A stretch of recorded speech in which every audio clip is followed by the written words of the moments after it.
Hello, theme park enthusiasts, and welcome back to Planet Coaster. In the last episode, we built this building here that is our Midway Games. As you can see, I was playing around with a little bit of design on it there, just trying to feel a few things out. And now we're getting into what is going to be directly across from the Midway Games, which, as you can sort of tell by some of the things that I'm putting out here, is going to be an arcade. So with this, what I wanted was, I went on to the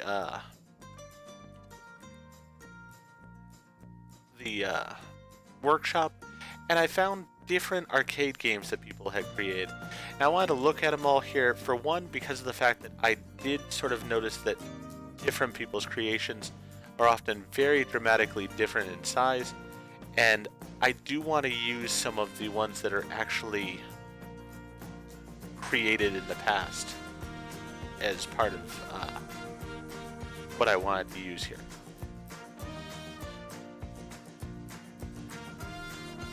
So as you can see, we've got two different size hockey tables there. We have some different skee ball and pinball games, and I'm just sort of putting them all out here, everything I had found on the workshop, sort of feel out what I felt fit in, how they each worked, everything of that nature, just to see what I liked, what I didn't like, and to sort of decide what I felt was going to actually work really well in my arcade. Now, with that hockey table was a bit on the big side, so I didn't like that to begin with. Moving those back some now so that they're out of my way, and that way I can flatten out this land and start planning out my location. I also wanted to bring in the actual arcade machines that are in the game, the different grabber claws and such, so that way I could do a size comparison with them versus the other machines. Now this, unlike the Midway, is going to be where this building is completely usable. And with that in mind, what I want to do with it is I want to put in the actual arcade games that will truly work at different points in the place, along with an ATM and such, so that way people can go in and get money when they need to. But basically have it sort of function for what it is supposed to be, while at the same time having other things in it that aren't usable, but will give the look of it being much more functional than it truly is. So that's sort of where I'm planning out the pathing here before I actually build the building. That way I can sort of make it look as good as possible. And also, since I don't have a floor laid down yet, this way I can sort of put these fake games in places where they aren't going to actually be in the walking paths of the people. That's something that I find that troubles me somewhat with what other people do when they're building their buildings in Planet Coaster and such, is they sort of put in these really cool items. Some of them are far more detailed than things I create, and so I'm definitely not knocking their creativity, but they allow it to where the guest can walk straight through the things, and you have the clipping issues and such. And that's a personal thing to me where it bothers me a lot to see the clipping. I don't really want that happening, so because of it, I just want to make sure that I'm laying everything out in a way where it's safe, that the items are not going to be just walked across by the guests. Now at skee ball, you never see one skee ball by itself. There's always a number of them, so I just copy and pasted that one over, make it easier that way. As I said, basically I'm taking all these different games, just lining them up here, sort of off the path, but it'll look like they're close enough to the path. Then I'm deciding, I don't really need those games, so I got rid of them, but I do like these, so we'll add them in, move them around over here. And then we got these three that are going to fit in right over here.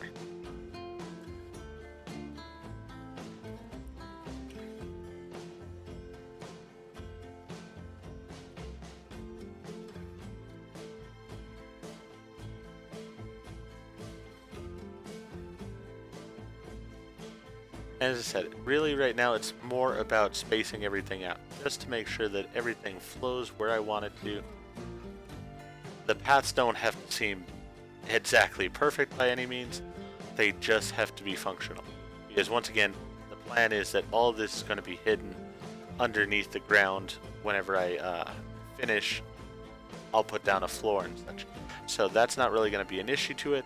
I just want to get it so that the people will walk through the place, will use the things that are actually usable, and make it feel like they could walk wherever they want, even though we know that's not exactly true. So then I went ahead and copied and pasted a few games over, so that way we had a bit more stuff going on in the room. And then here what I'm wanting to do is I'm wanting to actually hide what the ATM is, because I don't want it to be an ATM in this specific case. I actually want it to be something else.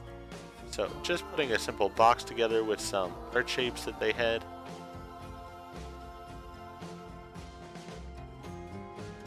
Trying to get lined up as neatly as I can.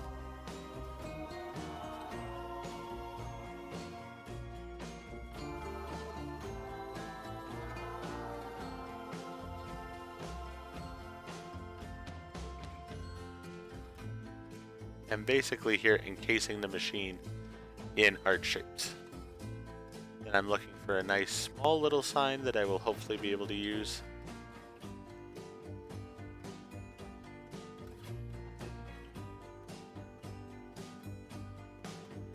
Now this is a fun trick that I've seen other people do and I really like. So basically if you take a sign and you put it just at the right angle, can actually have the sign disappear, but the lettering on it won't. So you don't actually have the sign sticking out, it's just the lettering on it. And so that way it looks like the word change in this case is just printed right on the machine itself, which is exactly what I was going for there. So here all I'm doing is taking that, copying it over, so that way it's on that machine as well. And then we'll just put that one right back in its place. We simply need to connect the roads again. And so instead of having an ATM machine, we have a change machine, which you would need several of in an arcade. I thought about having a ticket taker machine because they do have those as well, but in the end what I settled for instead was that I wanted to have sort of a prize area, which we'll get to here in a little bit. Also, I wanted this place to have some more life. As I said, I know the claw machines and stuff that I've put in from the actual game will be used by guests, but these other machines can't be, and I didn't want them to seem like just everything in this place is just entirely empty. So with the sitting ones, I wanted to go ahead and bring in some of the static figures that I could, and change them up enough just to make them look like different people playing the games. Once again, adding to the life a little bit in the game. And here, just adding a few more of the real machines in. I don't want them sticking out that they're the same thing over and over, so I'm changing colors, changing backgrounds, things of that nature, just to have them look like they're at least different machines. But the reality is, in a lot of arcades, you would have the same machine, just with slightly different branding, things of that nature, that are put into the same arcade. Happens all the time, so I don't feel that's very unrealistic at all, and so it works out. So then here, what I'm doing is I'm trying to redo the pathing so that I can get as much room as I can to put in like a little game stump I'm wanting here. You saw for a moment I had some stuffed animals there, and I will be bringing those back again. Sort of the same thing I did with the arcade machines at the beginning. Basically, I'm going to look through the prizes and find ones that I feel fit for this place. I'm wanting to use prizes that are different than what I've got being sold in the stores that I've already got in the park, because I do want it to be something that's sort of new and different for this location. Then I'm just changing up the size of the pathing there, again, just so that people aren't walking through the walls of the building. Again, just trying to keep it fairly real instead of having it be unbelievable with the clipping and such. Having to move paths slightly as I adjust for the building size itself. And then once I've sort of got the building laid out as far as a shell, now I can move the games around as need be to sort of fill in where I feel they're appropriate.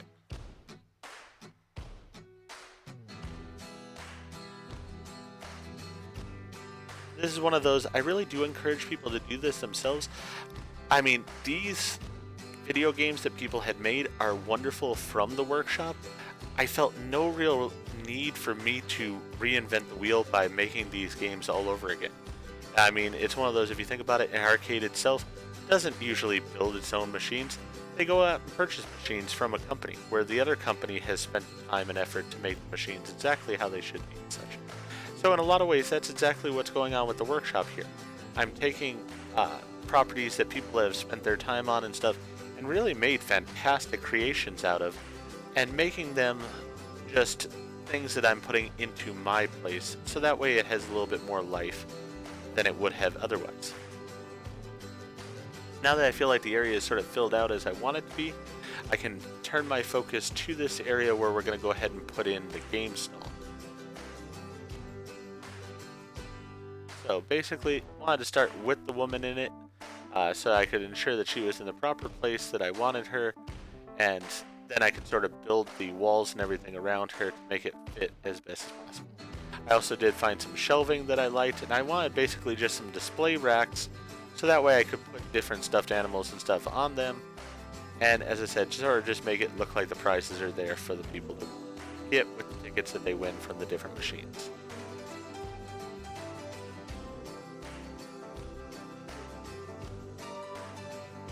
Here again, I found art shapes I felt would be better and easier to work with in order to create this building than it would have been to use the walls and such, because I can find art shapes that are different sizes that just sort of fit with what I'm wanting overall. Originally I put the walls here and had her outside of them, but I will adjust that here in a little bit. Basically I want a little lip to this wall, so that way it's one that's like, you know, if you were coming over you could set your drink onto it, everything of that nature. Then we'll just have the different animals here. Basically some stuffed animals looking on the top shelf. Then selecting different ones here that I felt fit. Not going to fill up every shelf by any means, but I felt like a couple poo emojis and stuff would work really well here.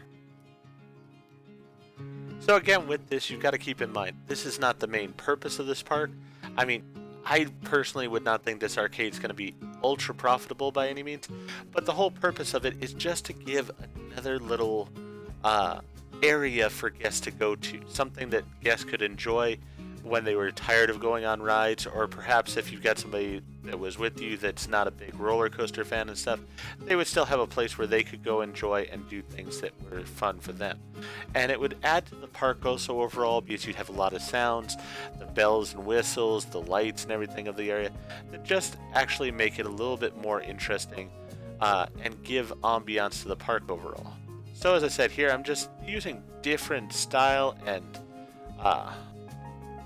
types of merchandise that I found on the workshop, and just sort of filling up the shelves some, so that way it looks like there's a wide selection for people to find different things that they could win as prizes in the location.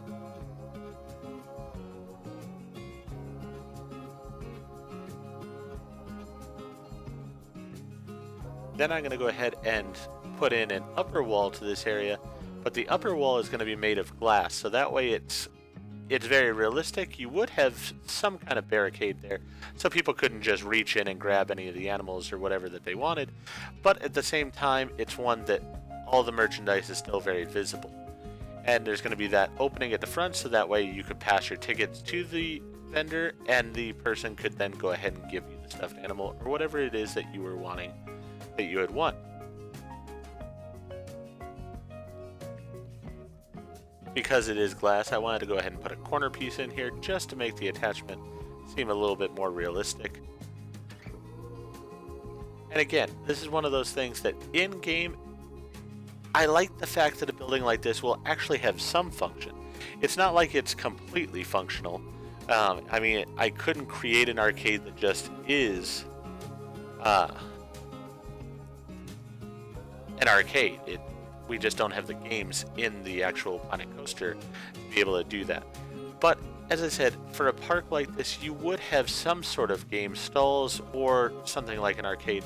And I feel like with the age of this park and stuff, an arcade just feels right to me. It's something that I think they would have, and I think it would just add to that vintage feeling, but also just be sort of a draw for people who might not be into the amusement park as much with the rides and such. But I do like the fact that even though this won't be a completely functional building in the park, I am able to make it something where it is still somewhat usable because of the fact that we do have crane machines that are operational, and we have the ATMs that I can use as my coin changers and such. I'm able to make something that at least will have people coming in and who will be using it to a point. It's not exactly perfect, but it adds a little bit of realism to it, and I really do like that with the overall feel of the building. Here I'm then playing around with different floors, trying to find the one that I like, that I feel will fit this location and such.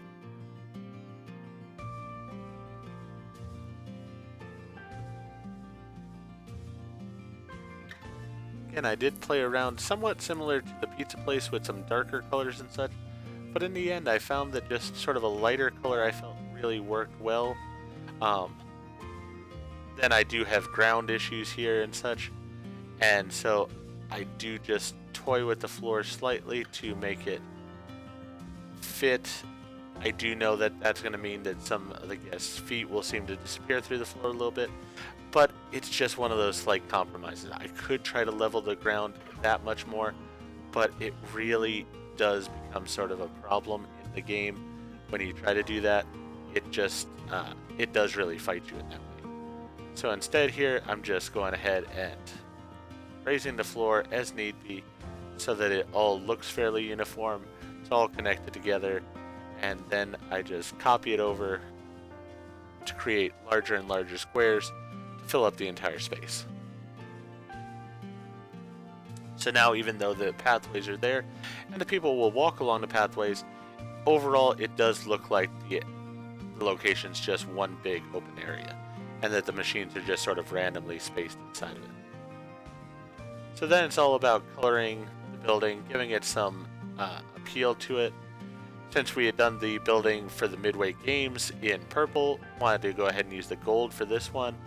And sort of the same design style here, where we got the gold stripe down the middle and the white above and below it.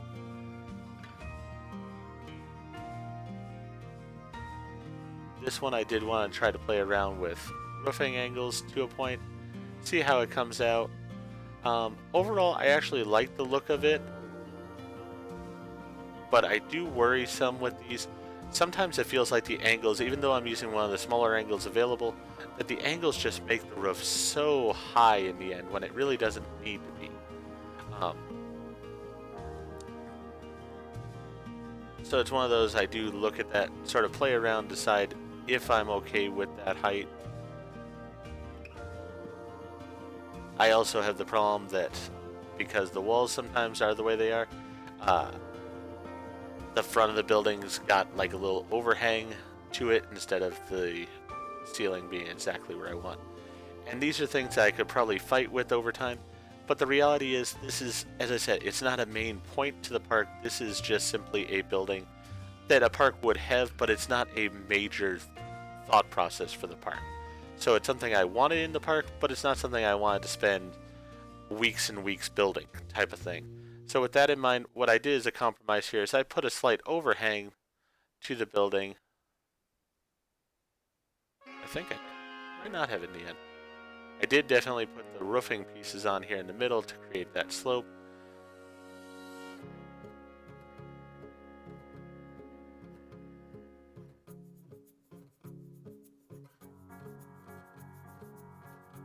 As I said, I thought I had put on a slight overhang to the building.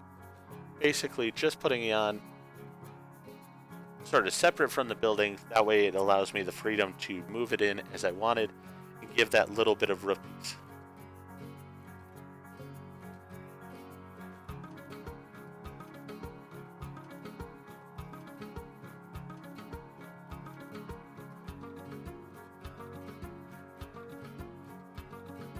Then we'll just adjust that top piece so it seems like it always was part of the building there, was intention. Then once again with this park, lighting is a very important thing. So first and foremost, we got to have our sign that's in the proper colors, and it's just going to show off that this is the arcade for the park. After that, then I'm going to spend the rest of the time here sort of putting in details to add lighting and looks and attractiveness to the outside of the building, as well as, of course, adding in lights from the inside.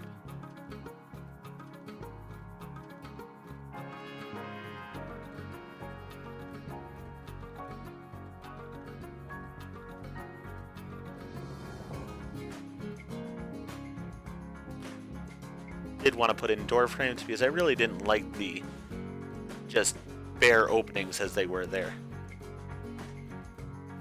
And then I wanted to do something a little bit different with this building to just give it a little bit of a design, because I did realize I was having buildings being fairly boxy and such.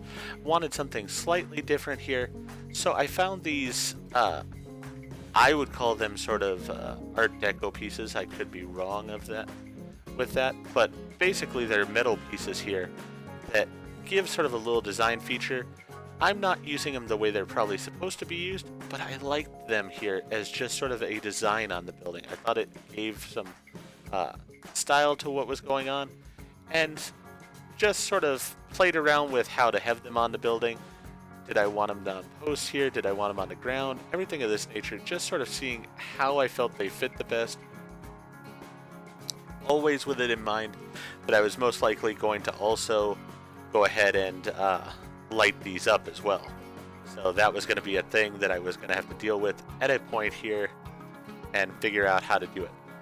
I do wish that I had sort of thought about the lighting a little bit more in advance, because what I could have done and would have made my life so much simpler is to create one piece where I put the lighting onto it, and then just afterwards go ahead and deal with the lighting on that piece. So here in the end, you can see I basically took out those the doors that I had, or the doorways that I had put in, just because they were sort of not aligning with these pieces, and I liked these pieces being sort of symmetrical and sort of fitting right against the lines of the wall.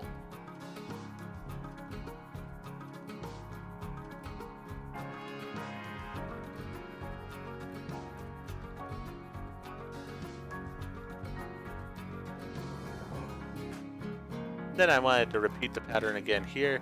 Thought about doing it upside down, seeing how that would look. Decided did not like it. Wanted to continue with the pattern as it was here.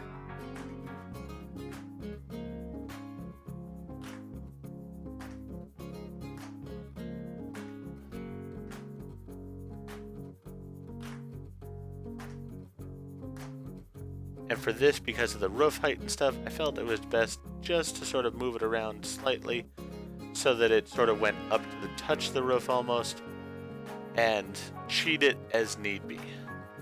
Now here I finally start playing around with the lighting a little bit. I also decided to put one above the doors, which I think came out looking really nice there.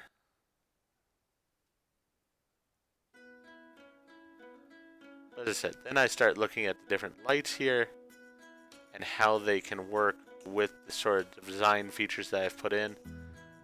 First I go with the straight ones, of course, because those are the simplest.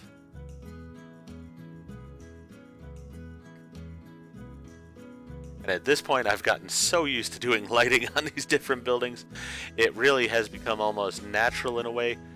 It still takes an enormous amount of time, and it is very tedious. But as I said, I really love the result that I'm getting in the park. As you notice, each building that sort of comes up now, the park is getting brighter at night. And I haven't even put in like most of the street lights and everything that are going to occur in the park. But the fact of the matter is that just the lights themselves on the buildings are sort of giving a warm glow to the park. And I really love that that's going on. I did notice here that there's a light coming from one of the arcade machines that's somehow bleeding through the wall. That is one thing I did see as sort of an issue in this game, and I hope it might be something that they're able to fix in Planet Coaster 2 if that game ever occurs, is that there are, like, if you have walls, they aren't truly walls in a way. Things can bleed through them, like those lights. So all I ended up doing there was I just took the light off the top of the building, or off the top of the machine, and it took care of that situation perfectly fine. Was wanting to make sure that the lights were good on the inside as well, that they weren't hanging through or anything. Then here I'm sort of looking at the different options I have as far as beams to decide what it is that I want to do as far as my roofing material, or my my ceiling and the lighting on the inside of the building.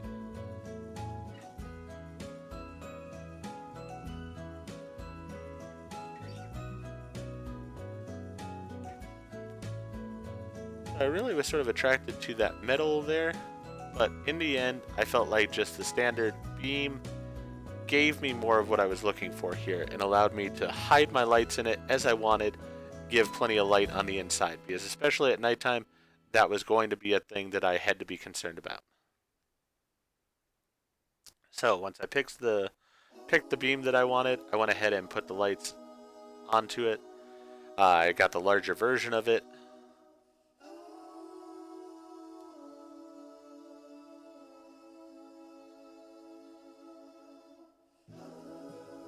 Not exactly sure what I was thinking here. Probably just deciding if I wanted to put in 3 lights on it or if I just wanted an individual light. And then basically I'm starting it out right in the middle so that way I ensure that it's going to be sort of centered in the building, and that way I can then put everything based on that. And I'm using the line between the yellow and the white as sort of my dividing line in order to put in the beams. And I basically wanted to see if that was enough lights in here to cast the appropriate light for the building, or if I needed a bit more. Basically, I do need to, in the future, put in things like this before I put in the roof of the building. It just makes life so much simpler if I did that. But again, it's one of those, even still having played Planet Coaster as much as I have, I'm always still learning things. There's always things I could do better. And so I'm continually making mistakes and learning from them as I go along. Now this was one of those where I had put in the beams, I simply copied them along, but for some reason, as they go along in the building, they get off-center. So the one end's not even touching the wall, and then the other end is somehow through the wall. As I said, it's very odd because of the fact that everything's sort of built on a grid, but for some reason things don't feel exactly like they're on a grid. It seems like they slightly get off-centered for no real reason. Not exactly sure how that occurs or why that occurs. I decided to add in that beam there too because I wanted to make sure that the prize area was nice and lit up, so he had to put a light right over her head.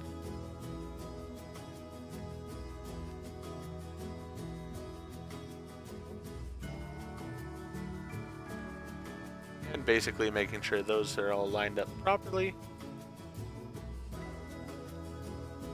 So that way we have the lighting on the inside of the building.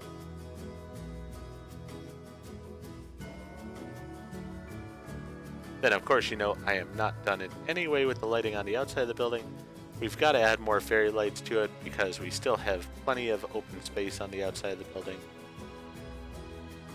But really, I've talked through the lighting on the outside of the buildings before, so I think what I'm going to go ahead and do in this video is go ahead and let you watch and enjoy as I add that lighting on. You can see how I sort of combined the lighting with those architectural features that I put in, and hopefully it's something that you enjoy. I really like the way it came out in the end. This building actually is one that really I'm fairly proud of overall. But with that, if you enjoyed what I did in creating this arcade, please go ahead and click that like button. If you've not already, please subscribe to the channel, click the bell icon, so they're aware when I produce new videos in the future. Thank you, and I hope to see you all again for more episodes of Planet Coaster and for Appleford Amusement Park.